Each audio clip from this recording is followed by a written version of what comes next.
Good morning, all my viewers. Thank you very much for your prompt and tremendous response to my earlier video. And in continuation to that, there are some queries people have asked me that how best the people and the infrastructure is developed by various developed countries and how it compares with the public sector in India. Now, I will just give you one particular case of a lady employee working in Indian public sector and a lady employee who is not working in a public sector, maybe working anywhere in a developed country. In India, if you are working, most of the facilities which a lady is getting in India are almost the same level which is available in most developed countries. In those countries, lady, when she plans to have a baby, they have to report it to their medical department that we plan to have baby in the next year. From that day, they take note of it, they start planning for that. And once the lady gets conceived, she starts getting some, nearly that's also a substantial amount that lady starts getting as a monthly allowance so that she remains healthy and the new baby which is going to come on this earth will also be healthy. Health of the mother and the child is monitored very nicely and very accurately. And then all at the cost of the state. In the state, in a way you can say the complete nation welcomes the new guest.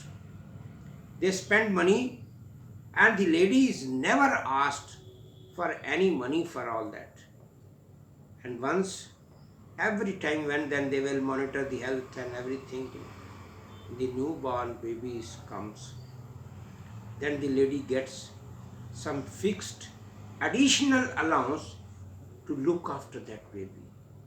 And there are some child care centers spread throughout the cities where the lady has got a facility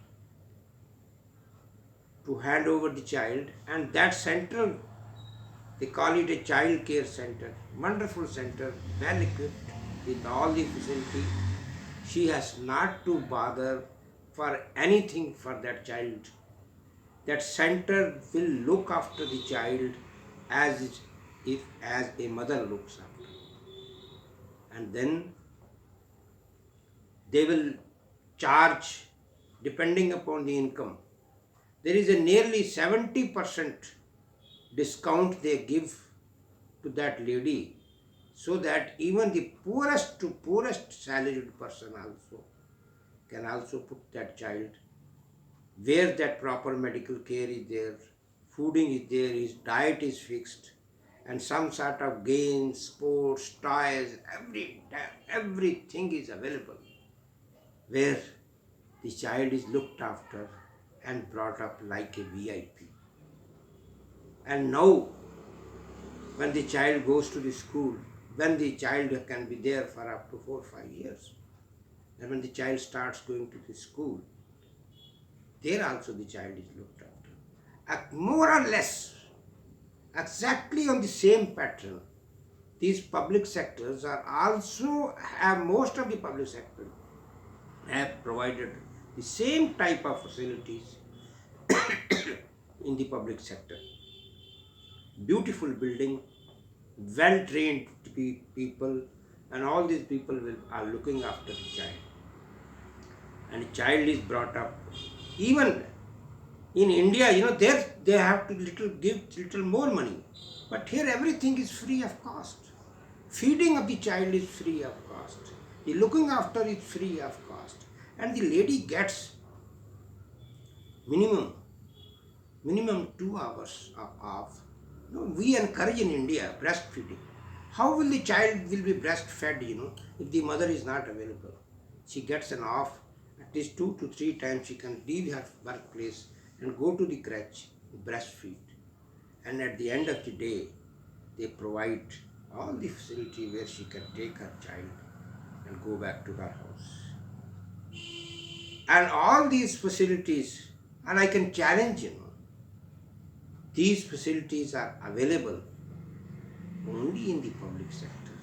Rules are there. We have made the rules are there are no separate rules for the private sector. Rules are the same. But here in India, the private sector, lady is reluctant to plan a baby. The moment she plans a baby, she is under a fear that she may be sacked from the job. And that comparison is there. And wherever possible, in a small sector, it may not be possible to have that facility. Then you change the law for those organizations. What these private sectors have become, they are breakers of all the laws. They openly say these rules, regulations, all these are meant for fools. And mind it, if these private sector employers are not following any rule, I am just asking the people in power, please advise the people where should they go to lodge a complaint. There's nobody is heard anywhere. This private sector is not giving anything to the people. If some big you can quote, and obviously when you are not sharing your prosperity, your growth with your employees, you will grow. But in Punjab, I heard, there is some family, they are running 6,000 buses. Anybody will develop, when you are not paying anything, everything, everywhere, you are not doing anything for the people. So in my opinion, in an economy of this type of India, and where there is a large number of people, those who are absolutely very, very poor, you go to the government hospitals, वहाँ पर hospital में doctor तो बहुत बढ़िया appoint किए हुए हैं, but see the rush, एक डॉक्टर के कमरे में 5-5, 6-6 पेशेंट घुस जाते हैं. There is no privacy. इतने लोगों को कौन दवाइयाँ दे सकता है? एंड दवाइयाँ अगर हैं, with the prevailing corruption in the country, सभी लोगों की सिस्टम इतना ब्रेक डाउन हो चुका है, उस आदमी को, किसी भी आदमी को किसी तरह का कोई हेल्प नहीं मिल रही. और इनको ये जो प्राइवेट सेक्टर, जो बड़े बड़े सरकारी हॉस्पिटल्स बने हैं, there lot of more funds are required, more infrastructure. There is a rush is there. That means definitely there is a treatment. The best medical talent is available in the government hospitals, and that are little more funds are required. Our country, our people, our nation, 75 साल के बाद हमारा देश को आज़ाद हो गया, आज भी लोग जो है बिना इलाज के मरे जा रहे हैं. कोई प्रॉपर स्कूलिंग नहीं है. जो गरीब का बच्चा पढ़ ही नहीं सकता, जब उसको प्रॉपर एजुकेशन नहीं मिलेगी तो कैसे वो बड़ा आदमी हो. दिस इज़ प्रॉबेबली, कभी कभी तो मुझे लगता है कि लोगों को गरीब रखने में, लोगों को अनपढ़ रखने में, लोगों को इन फैसिलिटी से डिप्राइव रखने में एक वेस्टेड इंटरेस्ट है. And that power lobby is keeping the people deprived of all these people. Please let us, all of us, help and contribute to the development of the people, those who are downtrodden. With this, I conclude my today's lecture. We will continue again after 2 days. Thank you. With this, I request once again to all of you to please like my channel, subscribe it, share it, and comment on. Thank you very much.